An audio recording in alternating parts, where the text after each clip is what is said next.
So how I found out that he was dating two girls I went to the same secondary school with. Let's name them Abna and Abby. So one day he changed his display picture. At that time it wasn't WhatsApp status. He changed his display picture to this like older lady's picture. So in my head I was like, I know this lady from somewhere. So I kept trying to remember and eventually it came to me. I was like, this is Abna's mom. Because I was in the same dorm with this girl. So I knew her mom by face. So then I asked him, I was like, do you know this lady's daughter? He was like, no, no, no, no. I know that she has a daughter, but I've never met her.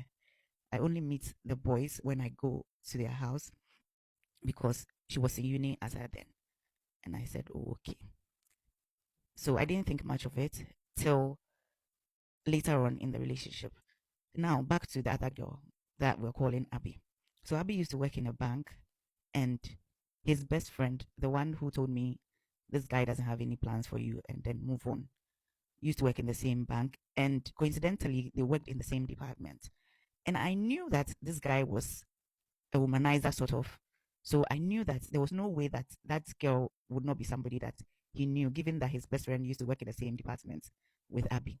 So I asked him one day that, oh, I have this like old school friend that works in the same department with your friend. Do you know her? He was like, yeah, I know her by face, but she's rude. So I've never spoken to her and I don't like her. I said, okay. So one day I went to this guy's office and he had left his laptop open. So he got a call and he stepped out. And for some reason, something said, go and look on his laptop. When I went, his Facebook was open.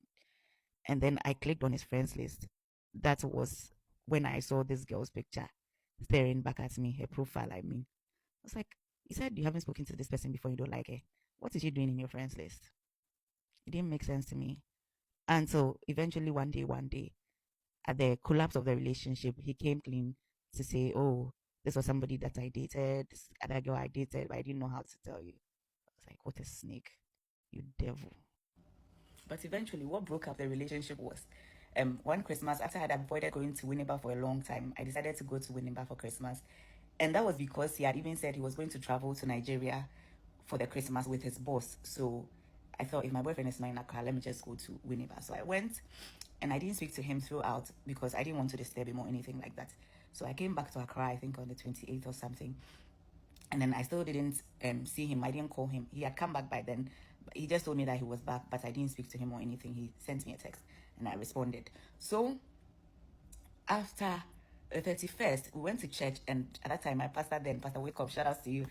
He said, if you have any prayer requests, like just write it on a piece of paper and then bring it. So I wrote at that time, at that point, there were so many things happening in the relationship. So I just wrote on a piece of paper that if this relationship is not meant for me, God should let it go and then give me the peace of mind not to think about it. On the 2nd of January, when I resumed work, he called me and said, oh, after work, we'll go to my place together. So bring an extra dress and then we'll go to I'll pick you up after work and we'll go to my place. And I said, okay.